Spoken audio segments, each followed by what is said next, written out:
જીવના જેટલા પણ ક્રિયાયોગ છે, સવારના ઉઠો રાત્રે સુવો ત્યાં સુધીના, સેવાને છોડીને અપરસ કરો અને અપરસમાંથી બહાર નીકળો. અપરસ કરીએ ને અપરસ છોડી એ જે સમય છે એ સમયનું હું નથી કહી રહ્યો. એ તો ભગવત સન્નિધાનનો સમય છે, એમાં કોઈ દોષ જ ન જોવાનો હોય. પણ ઇતર કાર્યોમાં જ્યારે જીવ જાય છે ત્યારે કહેવામાં આવે છે કે જીવના પ્રત્યેક કાર્યો સંસ્કૃતિ હેતવ, સંસારના કારણ રૂપો છે.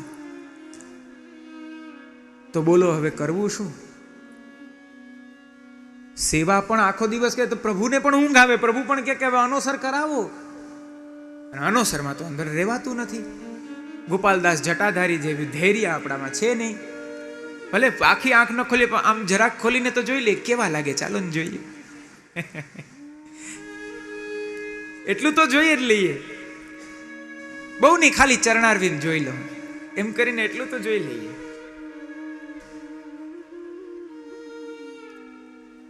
સર્વ પદાર્થો તે લોક સંબંધી છે અને સંસારની આસક્તિ કરાવનારી દરેક ક્રિયાઓ છે.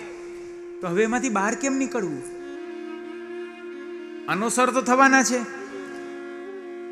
અને દરેક જીવ અનોસરની અંદર મનસા ભાવયન નિત્યમ, જેમ આપણે હમણાં પહેલા જોયું એમ મનથી ભગવત લીલાનું તો ક્રમાગત ભગવત લીલાનું તો ચિંતન નથી જ કરવાના. તો શું કરવું? તો પાછા સંસારમાં વયું જવું નહીં. તે સંસારની સર્વ ક્રિયાઓ જો ભગવત પરક કરી દેવામાં આવે તો તે ક્રિયાઓનું સંસારપણું નષ્ટ થાય છે. જેનું ઉદાહરણ મહાપ્રભુજી ગંગા જલથી આપે છે. ગંગા જલમાં કોઈ પણ જલ ભળે એ બની જાય છે ગંગા જલ. સિદ્ધાંત રહસ્યમાં છેલ્લા શ્લોકમાં જુઓ, ગંગાત્વેન નિરૂપ્યા સ્યાત. એ સર્વ વસ્તુને ગંગાપણાથી માનવામાં આવે, ભલે પછી નદી નાળાનું પાણી કેમ ન હોય. એમ જીવની સર્વ ક્રિયાઓ, જીવનો કામ, ક્રોધ, લોભ, મોહ, મત્સર આદિ દરેક દોષો સહિત તે દોષથી ભરેલો જીવ પણ જો ભગવાનમય થઈ જાય તો તે સર્વનું અલૌકિક સંપાદન થાય છે. એક જ ગતિ છે મનની, કૃષ્ણ શ્રી કૃષ્ણ મન માહી ગતિ જાનીએ. બસ આ એક પદ લઈ અને પછી આપણે પૂરું કરી દેશું. 12:30 થઈ ગયા. ધન્યવાદ. આટલું ધૈર્ય રાખ્યું. કૃષ્ણ શ્રી કૃષ્ણ મન માહી ગતિ જાનીએ. કૃષ્ણ શ્રી કૃષ્ણ મન માહી ગતિ જાનીએ. કૃષ્ણ શ્રી કૃષ્ણ મન માહી ગતિ જાનીએ. કૃષ્ણ શ્રી કૃષ્ણ મન માહી ગતિ જાનીએ. દેહ ઇન્દ્રિય પ્રાણ દારા ગારા દિવિત આત્મા સકલ શ્રી કૃષ્ણ કી માનીએ. કૃષ્ણ શ્રી કૃષ્ણ મન માહી ગતિ. આ દેહ ઇન્દ્રિય પ્રાણ દારગારાદિ આપણું ગેહ વિત્ત આત્મા આ સકલ શ્રી કૃષ્ણનું છે.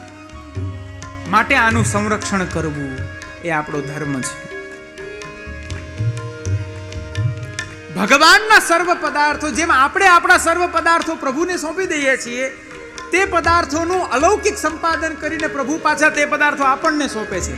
લે હવે પાછા તું રાખ, આને સાચવજે, હું માગું ત્યારે આપજે.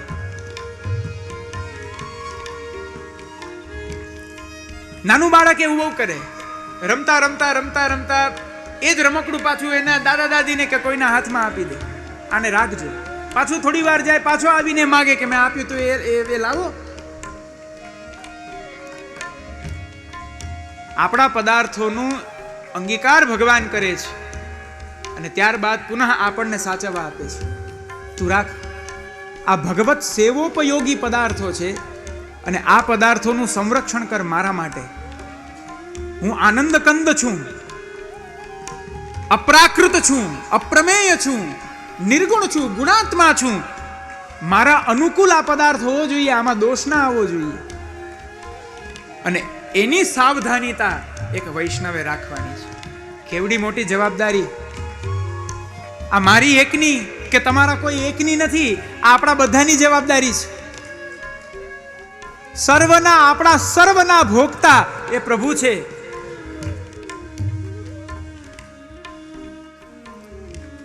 કૃષ્ણ શ્રી કૃષ્ણ મન માહી ગતિ જાની.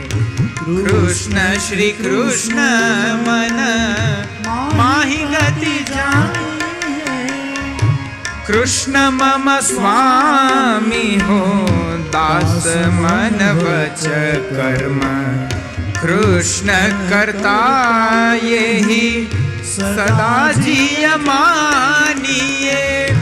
કૃષ્ણ દાસની નાથ હરિદાસ વર્ય. કૃષ્ણ દાસની નાથ હરિદાસ વર્ય. ચરણ રજ વલ્લભાધીશ મન સાનીએ. કૃષ્ણ શ્રી કૃષ્ણ મન માહી ગતિ જાની. કૃષ્ણ શ્રી કૃષ્ણ. કૃષ્ણ શ્રી કૃષ્ણ. કૃષ્ણ શ્રી કૃષ્ણ મન માહી ગતિ જાની. ઓહો, કેટલી ઉતાવળ છે બધાને. આપ સૌને અત્યારે થોડી રસોઈ કરવાની છે. મહાપ્રસાદ તો લઈને આવ્યા છો, હવે જે છે એ પછી કાલે જોવાનું છે.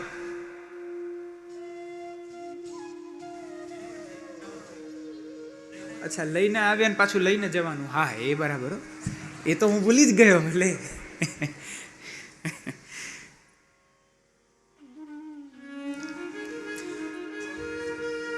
વિમોહિતોયમ જન ઈશ માયયા. ત્વદીયયા ત્વામ ભજત્યનર્થ દૃક. આપની માયાથી જીવ વ્યામોહિત થઈને આપને ન ભજી અને આ સંસાર ધર્મને ભજે છે.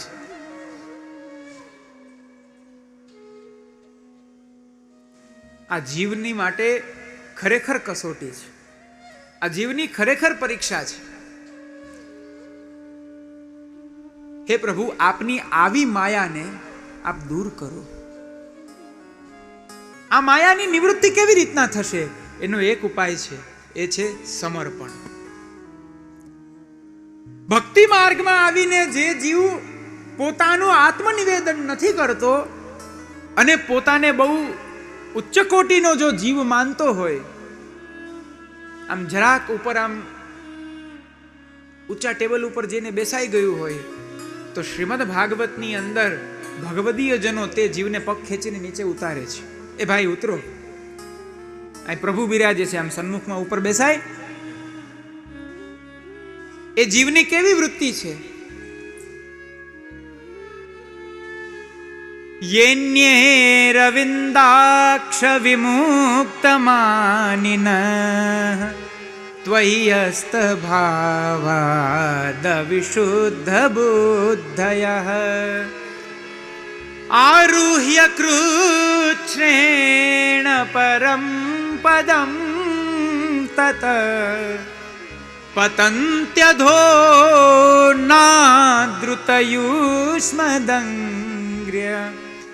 પતંત્યધો નાદ્રુતયુષ્મદંગ્ર્ય. હું શું કહું? જેને જવું હોય ને જવા દો. આ સંખ્યા સાવ ખાલી થાય ને ત્યાં સુધી ચાલુ રાખી. જો આજે આ બાજુ કોઈનો વાંક નથી. હું સાક્ષી છું, કોઈ હલ્યું નથી. હા, કોઈ દેહ ધર્મ માટે કદાચ કોઈ જાતું હોય ને પાછું આવીને બેસતું હોય, એ વાત અલગ છે. બાકી કોઈ હલ્યું નથી. આપ લોકો બધાએ બહુ આજે સારું પરફોર્મન્સ નથી આપ્યું શ્રવણનું. ઘેરાના ઘેરા ઉઠીને જાઓ છો બધા. એ 12:30 હું તમારા માટે બોલું છું અને તમે ઉઠીને જાઓ છો. યેન્યે રવિંદાક્ષ વિમુક્તમાનિન સ્ત્વયસ્ત ભાવાદ વિશુદ્ધ બુદ્ધય. હે અરવિંદ દાક્ષ, હે કમલ નયન, જે જીવ પોતાને વિમુક્ત માને છે, અરે હું તો મુક્ત થઈ ગયો, મારે હવે કોઈનું બંધન નથી, પણ એને એટલી ખબર નથી કે એને આપના યુગલ ચરણારવિંદની અનન્ય પ્રીતિપૂર્વક એને સમર્પણ નથી કર્યું. માટે આ પેલી આપણે બજારમાં જઈએ અને દરેક વસ્તુ ખરીદીએ તો એની પહેલા આપણે ગેરંટી ને વોરંટી જોઈએ. એમાં અમુક વસ્તુ એવી હોય આપણે એમ કે ભાઈ આ તો 6 મહિનામાં બગડી જાય, આ ના લેવાય, આમાં આપણે પૈસા મૂકીએ તો એ દ્રવ્ય વ્યર્થ જાય, એવું બોલીએ ને. જે જીવ સમર્પણ વિનાનો છે, આત્મનિવેદન વિનાનો છે, આત્મસમર્પણ વિનાનો છે, પોતાના દેહ ઇન્દ્રિય પ્રાણોનું નિત્ય સંરક્ષણ કરીને પ્રભુને સમર્પિત નથી કરતો, તે જીવના દેહ ઇન્દ્રિય પ્રાણ આત્મા આ બધા જ ગેરંટી વોરંટી વિનાના. ગમે તેટલો તે જીવ ઊંચો જાય, ઊંચા પદ ઉપર જાય, ઊંચા પદ ઉપર ગયા પછી પણ પોતાને ભલે વિમુક્ત માનતો હોય, પરમ શ્રેષ્ઠ સાધક માનતો હોય, પણ એક દિવસ પતંત્યધઃ, અધઃ એટલે નીચે, એ આવીને પડે છે. કારણ કે એનું સમર્પણ જ નથી, એનો બેઝ જ કાચો છે. આ દેહ ગેહમાં આપણે આસક્તિ નથી કરવાની, એનું સમર્પણ નિત્ય ભગવત સેવામાં પ્રભુને કરવાનું છે. આવી આજ્ઞા કરી અને ત્યાર પછીનો 5મો શ્લોક બસ એક બોલી દઉં, 5 જ મિનિટ, બહુ નાનો શ્લોક છે, અનુષ્ટુપ છે. પ્રાતિકુલ્યે યથા ત્યાગઃ, પ્રાતિકુલ્યે યથા ત્યાગઃ, પ્રભ્વ સંબંધી વસ્તુનઃ, પ્રભ્વ સંબંધી વસ્તુનઃ, ધનેષુ નિસ્પૃહઃ સેવો, ધનેષુ નિસ્પૃહઃ સેવો, પયોગિત્વેન રક્ષણમ, પયોગિત્વેન રક્ષણમ.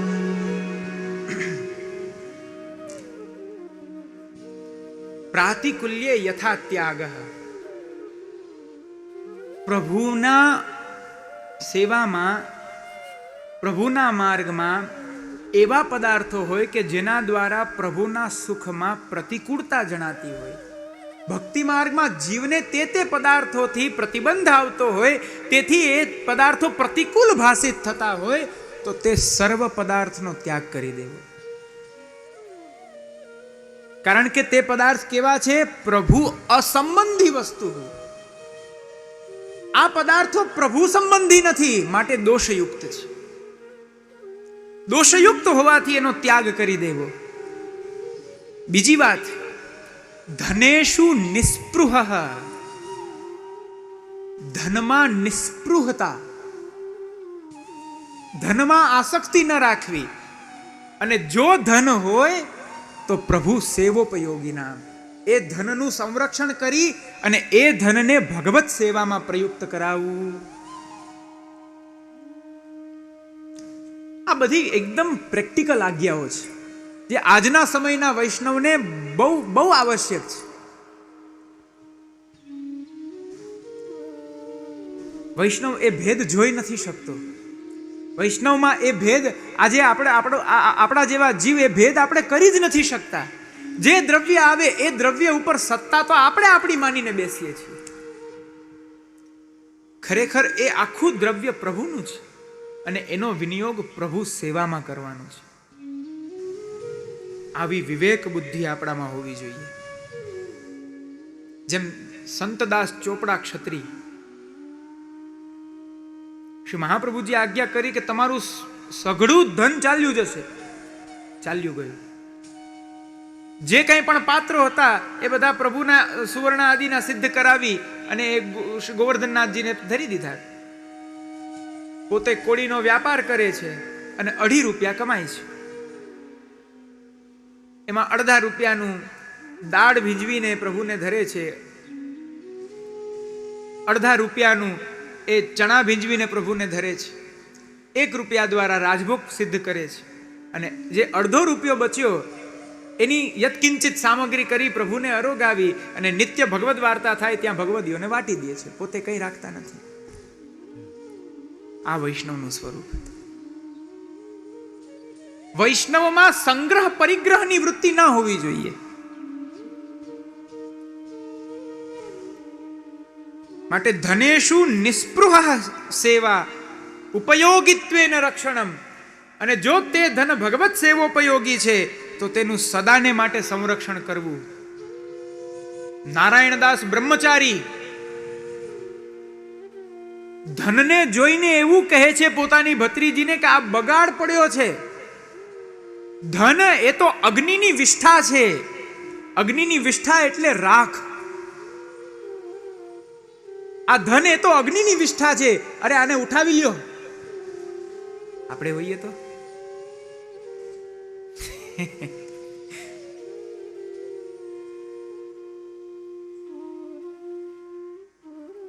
એ પાછું એમને ભૂમિમાં સુવર્ણ દેખાતું.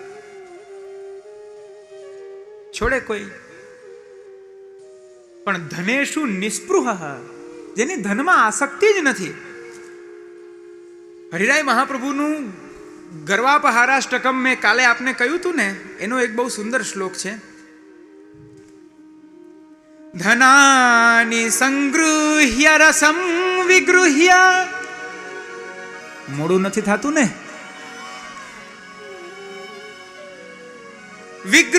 નિગૃહ્ય લોકમ પરિગૃહ્ય મોહમ દેહમ વૃથા પુષ્ટમિમં વિધાય ન સાધવો મૂઢ સભાજિતા કિમ. હે જીવ, હે મૂઢમતી,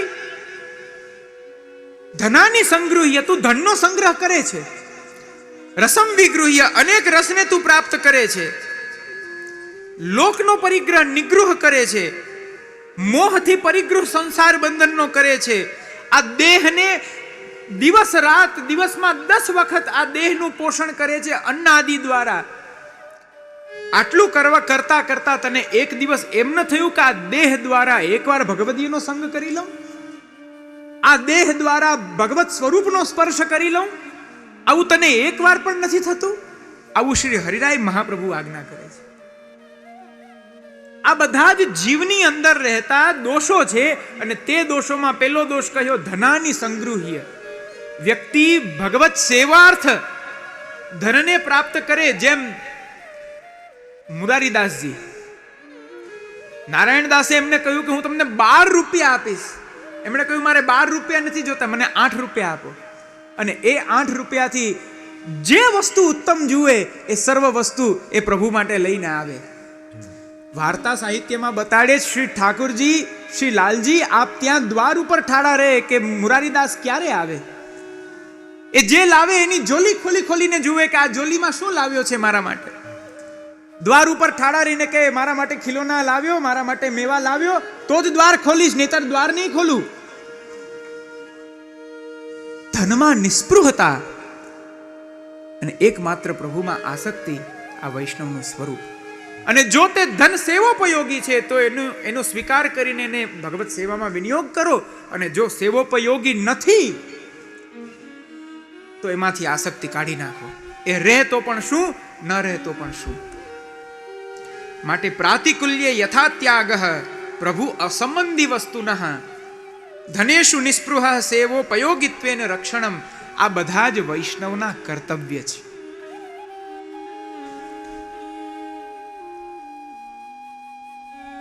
અને ત્યાર પછીનો 6થો શ્લોક આવે છે. શ્રી હરિરાય મહાપ્રભુ આજ્ઞા કરે છે, બાબા બસ 1:15 વાગી ગયા, હવે કાલે વાત હે ને.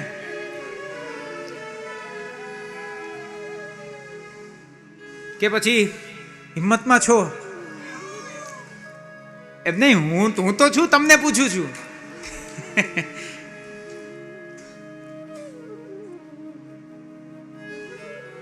હિંમત છે? આમ સાહસ છે બેસવાનો? ખરેખર આમાં જેહો બોલો એટલે મારે હા સમજવી કે ના સમજવી? ચાલો કોઈ વાંધો નહીં, કાલથી લેશું.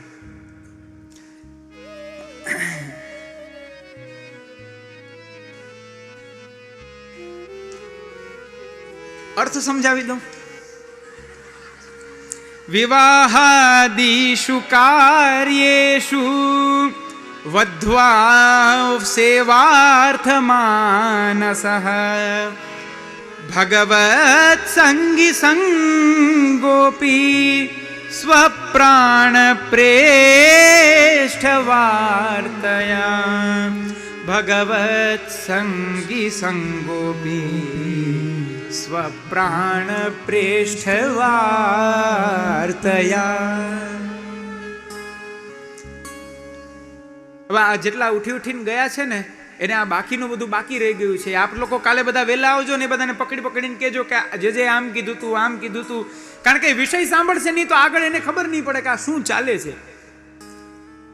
આ તો વસ્તુ એવી છે, શરૂઆતથી બેસો તો ખબર પડે કે આ ક્યાં કઈ વાત ચાલે છે, કયા ઉદાહરણો કેના માટે દેવામાં આવે છે. વચ્ચેથી સાંભળો તો કઈ ખબર ના પડે. બીજો એક પ્રશ્ન કરું, જે શરૂઆતથી સાંભળે છતાં જેને કઈ ખબર ન પડે તો શું કરવું? એના માટેનો ઉપાય હરયે નમઃ હરયે નમઃ. એનું કઈ સમાધાન નથી, બસ હરયે નમઃ. વિવાહાદિષુ કાર્યેષુ એક વૈષ્ણવ, એક મહાપ્રભુજીનો સેવક, શ્રી ગુસાઈજીનો સેવક, ભક્તિ માર્ગની અંદર ભક્તિ માર્ગાનુયાયી એક જીવ પોતાના લૌકિક કાર્યોની અંદર પણ અલૌકિક ભાવન કરે છે. જેમ વિવાહાદિષુ કાર્યેષુ, પુત્ર વગેરેના વિવાહ આવે તો શું કરવું? તો ત્યાં પણ વધ્વાહ સેવાર્થ માનસઃ, ત્યાં પણ અલૌકિક સેવાની બુદ્ધિ રાખવાની. મારા પુત્રના વિવાહ નથી કરી રહ્યો હું, પણ આ નિકુંજની અંદર ભગવત સેવાને માટે એક નવા જીવને અમે લાવી રહ્યા છીએ. અથવા તો જ્યાં જાય છે ત્યાં જે પ્રભુની નિકુંજ છે તે નિકુંજમાં એક જીવને સેવા માટે મોકલી રહ્યા છીએ. આવી અલૌકિક બુદ્ધિ રાખવી. ભગવત સંગી સંગોપી, પ્રભુના પ્રાણ પ્રિય એવા પ્રભુના ભક્તોનો સંગ કરતા કરતા સ્વ પ્રાણ પ્રેષ્ઠ વાર્તયા, પોતાના પ્રાણ પ્રેષ્ઠ એવા પ્રભુના અલૌકિક ગુણગાન ગાતા લૌકિકમાં પણ અલૌકિકનું ભાવન કરવું આ વૈષ્ણવનો ધર્મ છે. ઠાકોરજીએ છે ને એક લાઈફ લાઈન આપી છે આપણને. એવી અદ્ભુત લાઈફ લાઈન છે. પ્રભુ કહે છે, ગૃહેશ્વા વિશતામ ચાપી પુંસામ કુશલ કર્મણામ. કુશલ કર્મ કરવા વાળા જે છે ને, જેની અંદર કુશળતા છે, લૌકિક કાર્યો કરવા પણ એના બંધનમાં ન ફસાવું, એ પ્રકારે જે કાર્ય કરે એને કુશળ કહેવાય. એવા જે કુશળ કર્મ કરનારા છે તે જીવો શું કરે છે ખબર છે? ગૃહની આસક્તિમાં જ, દેહ ગેહમાં જ રહે છે, દેહ ગેહની સાથે જ રહે છે, પણ મુકુંદ સેવયા ગૃહેશ્વા વિશતામ ચાપી પુંસામ કુશલ કર્મણામ.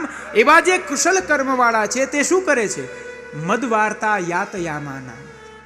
તે જીવો ભગવાનના અલૌકિક ચરિત્રોને, એ અલૌકિક પ્રસંગોને પરસ્પર વાર્તાલાપ કરી દે છે. ગૃહસ્થમાં રહેતા રહેતા અહર્નિશ પ્રભુની જ વાર્તાલાપ કરતા રહે છે. અને આ પ્રકારે કરતા કરતા ગૃહસ્થમાં જ રહેલા છે, આસક્તિમાં જ રહેલા છે, છતાં પણ પ્રભુ કહે છે મારા ચરિત્રો પરસ્પર કહેતા કહેતા ગેહાશક્તિમાં છે તો ન બંધાય ગૃહામતા. હું આને સાંસારી જીવ નથી માનતો, આવા જીવને પણ હું મારો જીવ જ માનું છું. એટલા માટે ભગવત સંગી સંગોપી, ભગવદીઓનો સંગ એ પણ પ્રભુની વાર્તા દ્વારા વ્યતીત થઈ જાય, એમાં ને એમાં આપણા સર્વ લૌકિક કાર્યો નીકળી જાય, એમાં ને એમાં આપણા સર્વ વૈદિક કાર્યો નીકળી જાય, તો લોકવેદનો દોષ પણ જીવને લાગતો નથી.